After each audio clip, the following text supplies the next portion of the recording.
Assalamualaikum warahmatullahi wabarakatuh. Sahabat sehat, semoga kita semua senantiasa diberikan kesehatan, umur yang berkah, serta ilmu yang bermanfaat oleh Allah Subhanahu wa Ta'ala. Sahabat, pernahkah Anda melihat pohon waru? Pohon ini cukup mudah ditemukan di berbagai daerah Indonesia. Kadang tumbuh di sekitar pekarangan, pinggir jalan, kebun, bahkan di daerah pesisir. Banyak orang mengenalnya hanya sebagai pohon peneduh. Namun ternyata, pohon waru bukan sekadar tanaman penghijauan. Dalam pengobatan tradisional, beberapa bagian pohon waru telah lama dimanfaatkan oleh masyarakat.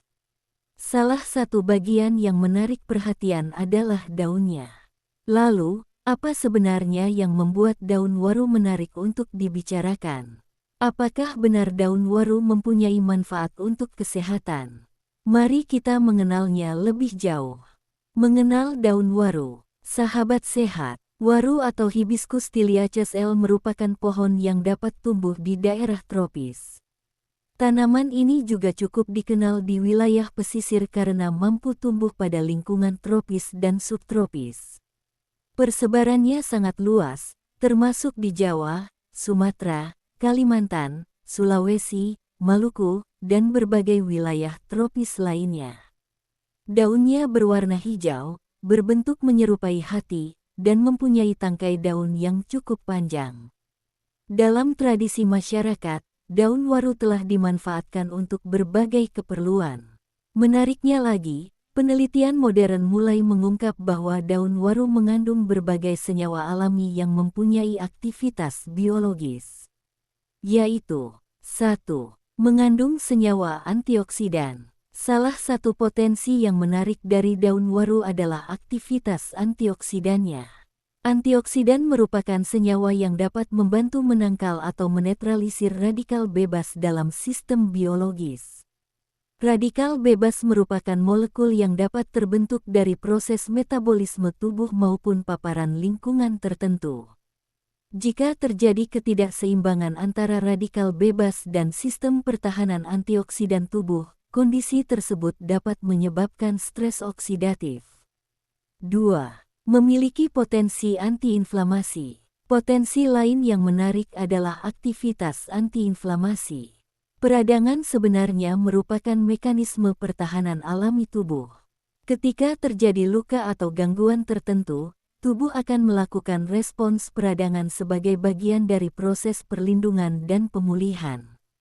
Namun, proses peradangan yang berlangsung terus-menerus dapat menjadi masalah. Penelitian terhadap ekstrak daun waru menunjukkan adanya aktivitas antiinflamasi dalam pengujian tertentu. Hal ini membuat daun waru menarik untuk terus diteliti. Tetapi kita tidak boleh langsung menyimpulkan bahwa daun waru dapat menyembuhkan penyakit peradangan pada manusia. 3. Kaya akan senyawa fenolik dan flavonoid. Sahabat sehat, salah satu alasan tanaman herbal banyak diteliti adalah karena kandungan senyawa sekundernya. Pada daun waru ditemukan berbagai kelompok senyawa bioaktif. Di antaranya adalah kelompok flavonoid dan senyawa fenolik. Kelompok senyawa tersebut banyak ditemukan pada tanaman dan diketahui mempunyai berbagai aktivitas biologis. Rutin, misalnya, merupakan salah satu senyawa flavonoid yang ditemukan dalam ekstrak air daun Hibiscus tiliaceae dalam penelitian terbaru. Karena itu, daun waru tidak hanya menarik dari sisi pengobatan tradisional, tetapi juga dari sisi penelitian fitokimia. 4. Secara tradisional digunakan untuk berbagai keluhan. Penggunaan waru sebagai tanaman obat bukanlah sesuatu yang baru. Berbagai sumber botani mencatat Hibiscus tiliaceae mempunyai sejarah pemanfaatan sebagai tanaman obat di berbagai wilayah.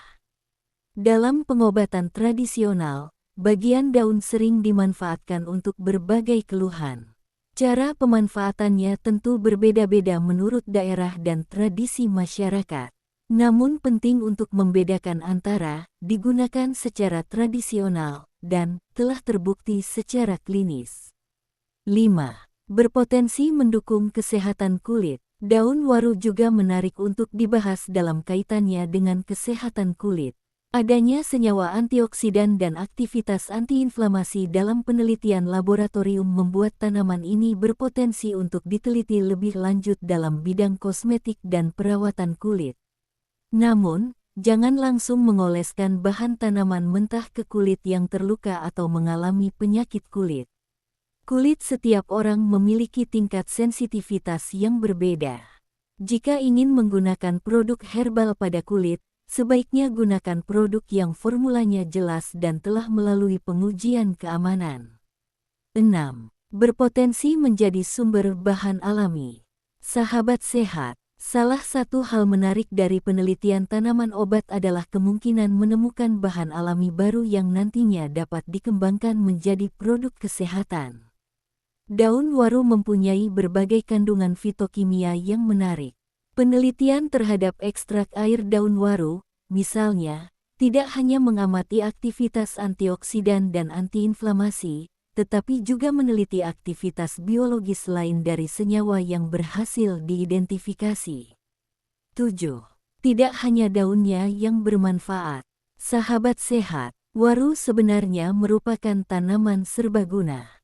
Selain dimanfaatkan dalam pengobatan tradisional, Kau mencatat Hibiscus tiliaceus juga mempunyai berbagai kegunaan lain, termasuk untuk keperluan lingkungan, sosial, bahan bakar, makanan, dan pakan.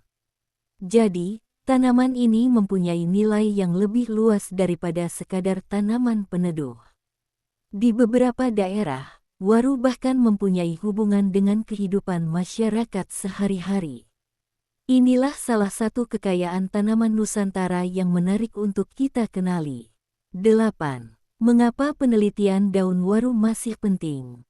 Sahabat sehat, walaupun telah digunakan secara tradisional, penelitian mengenai daun waru masih diperlukan. Mengapa? Karena ilmuwan perlu mengetahui berapa dosis yang aman, senyawa apa yang paling aktif, bagaimana tubuh menyerap senyawa tersebut, apakah aman dikonsumsi dalam jangka panjang, apakah berinteraksi dengan obat tertentu, dan yang paling penting, apakah manfaat yang terlihat dalam penelitian laboratorium benar-benar memberikan manfaat pada manusia. Pertanyaan-pertanyaan tersebut tidak bisa dijawab hanya berdasarkan pengalaman tradisional. Diperlukan penelitian praklinis dan klinis yang lebih mendalam. Jangan menganggap semua herbal pasti aman. Sahabat sehat, ini adalah pesan yang sangat penting. Alami tidak selalu berarti aman. Daun waru memang mempunyai sejarah penggunaan tradisional dan menunjukkan potensi biologis dalam penelitian. Namun bukan berarti kita bebas mengonsumsi daun waru dalam jumlah berlebihan. Terlebih bagi ibu hamil, ibu menyusui, anak-anak, lansia yang memiliki penyakit kronis, atau orang yang sedang mengonsumsi obat rutin. Jika ingin menggunakan daun waru sebagai herbal, sebaiknya konsultasikan terlebih dahulu dengan dokter atau tenaga kesehatan yang memahami penggunaan tanaman obat. Dan apabila sedang mengalami keluhan kesehatan yang berat atau menetap, jangan menunda pemeriksaan medis. Daun waru dan kearifan lokal. Sahabat sehat, ada sebuah pelajaran berharga dari tanaman waru. Terkadang kita melihat tanaman di sekitar kita hanya sebagai bagian dari pemandangan. Padahal, masyarakat terdahulu telah mempelajari dan memanfaatkannya berdasarkan pengalaman yang diwariskan dari generasi ke generasi. Pengetahuan tersebut merupakan bagian dari kekayaan budaya dan keanekaragaman hayati Indonesia. Namun tugas kita sekarang adalah melestarikan pengetahuan tersebut sambil memadukannya dengan ilmu pengetahuan modern. Sahabat sehat, daun waru atau Hibiscus tiliaceus mungkin terlihat sederhana. Tetapi ternyata tanaman ini mempunyai sejarah pemanfaatan yang cukup panjang dan memiliki berbagai kandungan bioaktif yang menarik untuk diteliti. Penelitian menunjukkan bahwa ekstrak daunnya mempunyai aktivitas antioksidan dan antiinflamasi, serta mengandung senyawa seperti rutin dan kaempferol 3O rutinoside. Namun kita harus tetap bijaksana. Jangan mengatakan bahwa daun waru dapat menyembuhkan semua penyakit. Jangan pula mengganti obat dokter dengan ramuan herbal tanpa berkonsultasi. Mari kita mengenal tanaman obat dengan ilmu, menghargai kearifan lokal, dan tetap mengutamakan keselamatan. Jika sahabat menyukai konten tentang tanaman herbal, tanaman obat, kesehatan alami, dan kekayaan tumbuhan Nusantara, jangan lupa like, subscribe, dan aktifkan lonceng notifikasi agar tidak ketinggalan video berikutnya dari channel Nur Hidayah. Wassalamualaikum warahmatullahi wabarakatuh.